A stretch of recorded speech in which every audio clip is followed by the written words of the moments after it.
Today we're going to fix a windshield using Nano470 Windshield Repair Resin. We have all of our tools laid out on the bonnet on a towel. We have all our equipment ready. We have our drill for drilling the holes, motorcycle battery to connect up to give us the power, or alternatively we can connect it onto the power of the car itself. We have our bridge assembly unit, the stabilizing bolts, bridge and stainless steel piston and suction caps. Inside the two plastic bags are our resin. We have thin resin for fixing the repair, and the pit filling resin, the medium resin for the pit. We have our polish, our syringe, razor blade, mylar film and our curing light.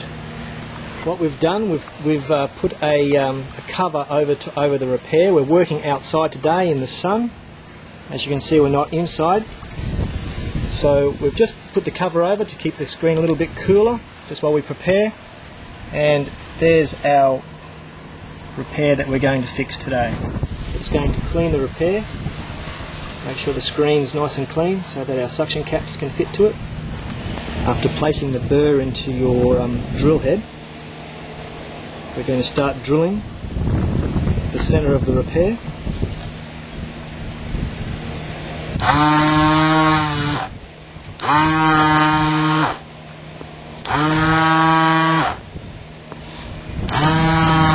Now we drill until we get to just before the plastic layer, the PVD layer of the windscreen. You'll be able to tell this because the pitch of the glass changes. The sound of the drilling will change to a higher pitch. That's where we've reached it now. Using the bridge, just wind out the injector and the stabilizing bolts.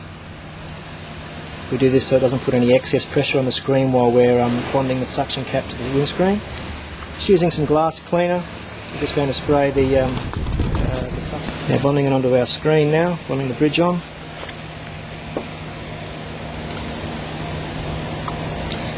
Trying to get the injector right over top of the hole we've just drilled, pushing down on the centre of the suction cap so that there's a nice seal, as we can see inside here. Now levelling the bridge up with the stabilising bolts.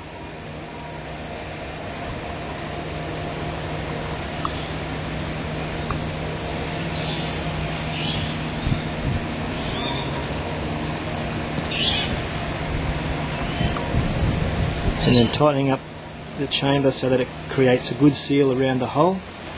Now the next step is to put the resin into the injector chamber. Now we'll remove the resin from the black plastic bag. Whenever you're not using the resin, you leave it in the black plastic bag because UV and visible light will cure this resin. So we're just going to take out 0.5 of a mil of resin.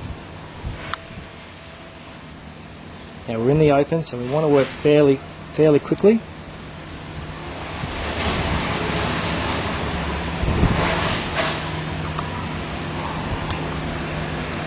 When we finish that, we'll place the resin into the plastic bag and then put them into our toolboxes when we're finished with the job completely, out of light, both visible light and UV light. Now we'll just take the piston out of our chamber and place the 0.5 of a mil down into the bottom of the chamber for up our repair and work underneath our shield. Now you can have a shield such as this, or it can be a simple towel, anything that just stops light entering from the top of the repair. Gradually screwing the injector down.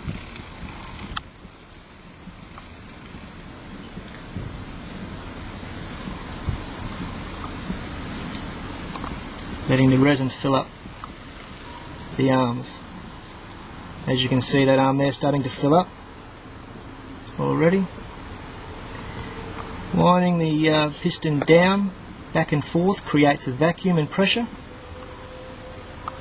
From the inside of the screen we heat up the inside of the screen with a lighter.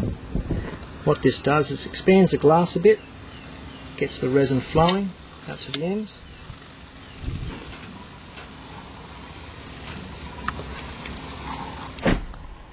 As you can see, the resin's starting to work, starting to go out to the edge of the cracks. Constantly putting the resin under pressure and heating up the inside of the screen. We'll get those long cracks filled. Okay, so we're just moving it down.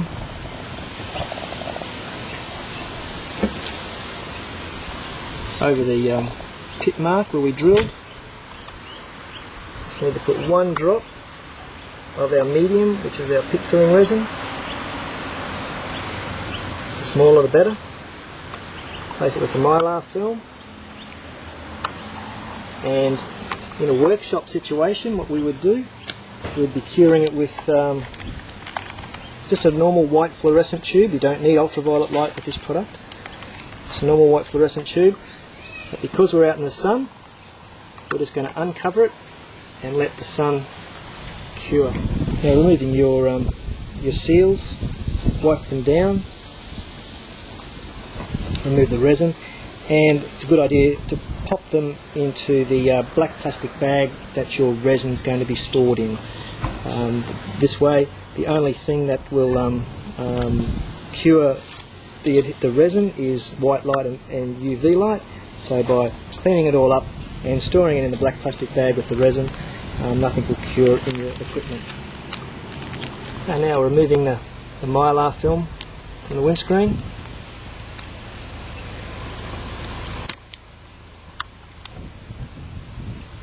Holding the razor blade vertically and shaving backwards and forwards, shaving the resin off the screen. Not cutting or slicing, but shaving it, holding it vertically. Now, after putting the pit filler on, I'm just going to put a little bit of pit polish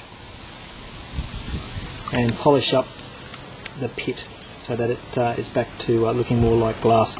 Just using a rag and polishing it.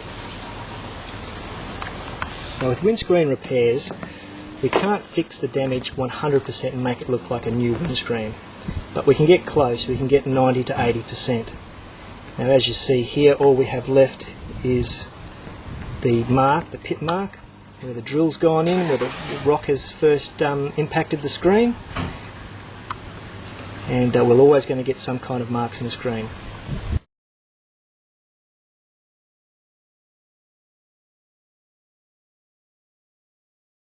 As you can see, using Nano470 Windshield repair resin, whether it's indoors or outdoors, and we're talking here in the Australian sun, which is very, very hot.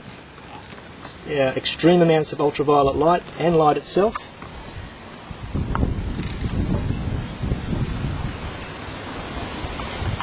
We can still do repairs outside. All we need is to cover the repair from the light coming from above.